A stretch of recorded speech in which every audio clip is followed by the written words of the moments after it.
Radio. Raheem here with Danny Jacobs. We're in Manhattan, man. You're at home in New York. You got a new promoter. They're calling this the next chapter. Well, what are you leaving behind in the last chapter? And what does this next chapter have to bring? Well, I mean, it's evident. I think that with this new wave that we have now, with this new promotion, I mean, I've received some of the best promotion I've received in a very long time. And the focus is on me. And I'm fortunate and grateful for that. And I'm just looking to exploit it. Come Saturday night, I have a tough challenger in front of me. But I've been here before. I know what to do. I'm equipped, well equipped. And I feel like as long as I continue to put on a great show, that the fans will continue to support me and we're going to climb that ladder. Eddie Hearn has made a lot of noise, shaking some houses, talking about he's coming to the States and taking over. He's got the big money fighter Joshua out there in the UK.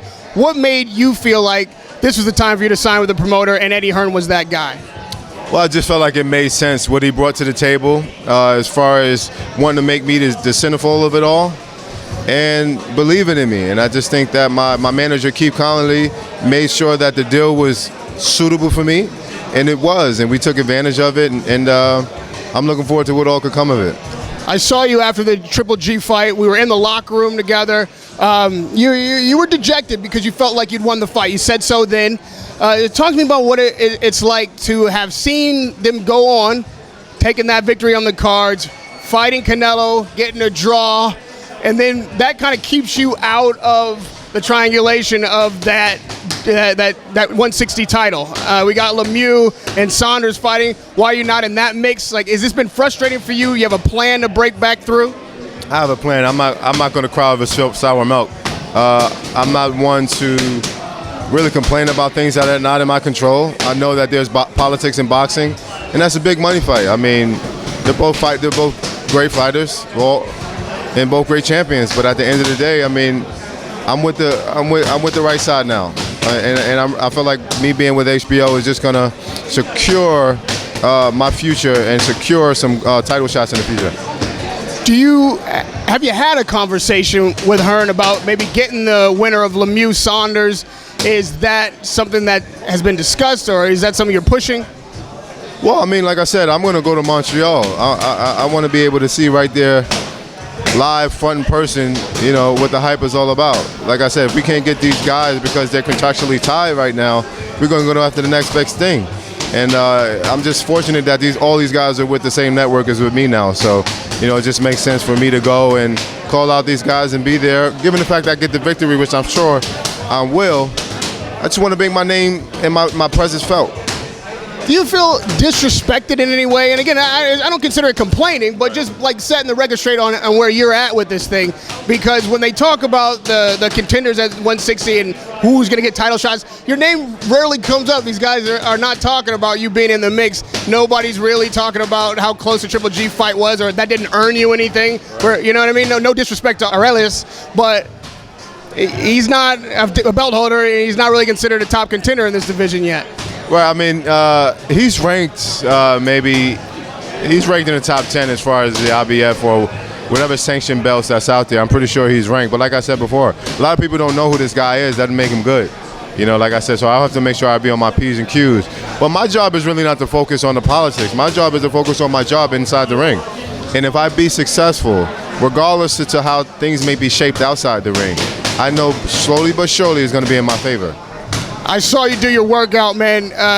You took the shirt off, you're chiseled, you're clearly on weight already. Yeah. People were talking about like maybe you need to go up to 168, and you know, is that a division that you're headed towards? You staying at 160? Is it still easy for you to make 160? Like I said, man, I am a 160-pound fighter, and I've been so my whole entire career. And I think as I've gotten more knowledgeable of the game and adding people to my team, such as Chris Algieri, it's that much easier. I mean, we're going to be able to eat breakfast the day of the weigh-in. That's how much it. Yeah, I mean, yeah, exactly. You know, right before the weigh-in. So that's a first for me, and it's just letting me know I'm doing something right. But I'm not going to worry about 68 until I conquer 60. Well, now your stablemate, you can call him Anthony Joshua, is possibly looking at a big fight with Deontay Wilder. We just saw him here in your hometown on Saturday night. What'd you take away from the Wilder fight performance on Saturday night? Well, both of them are tremendous athletes. Both of them have tremendous power. I'm looking forward to the fight because I feel like it's going to bring the heavyweights back into what it used to be back in the day. You know, I'm excited because I'm fans of both guys. I support both guys, and the fans are going to get their money worth if the fight ever happens. Who do you have winning that fight? I don't know. I feel like how could you judge it, man? It could be a 50-50 way. Like there's always going to be an argument of who can win. Both guys have power. You got to think about it. In the heavyweight division, it only takes one punch, literally. So, I mean, I don't know who's the winner going to be, but I just hope that it's a great fight. Who do you rate as the best middleweight in the division right now, outside of yourself? Did you think that Canelo really did get a draw against Triple G? Who's the top guy other than yourself in this division? I still think Triple G is the top guy. I don't think Canelo got the draw. Like, I thought he lost by 3 rounds. But we can go down the list of the who's, but I mean, that really doesn't matter to me. I just want to prove that I'm the best. I don't worry about anybody else. I respect and prepare like they're, you know, superhuman. But my job is to really focus on me and what I can do. We saw Jermell Charlo get a huge knockout, you know, first round, spectacular show. He was there Saturday night. Is that a fighter that is on your radar? Who's that? Which one? Charlo. Which one, though? Jermell. Jamal, you mean? 60, yeah. Yeah, that's Jamal, I believe. It's Jermell, okay. They're twins, I don't know. But no, he's on the list as well. But like I said before, I'm going after the top guys. He just got up to this level. He has to work his way up because I don't care what he says, how he feels he's the best, this, that, and the third. We are ready for any and everybody. Charlo is no different. Trust me, he can get this work. How do you match up against Canelo? You could be on the other end of this rubber match, or if there's a... With all due respect, I stop Canelo. With all due respect. Radio Raheem with Danny Jacobs here in New York. You're going to see him at Nassau Coliseum this Saturday night in Long Island. It's a pleasure to see you back in the ring at all times. Thank you for the time, man. Radio Raheem with Danny Jacobs.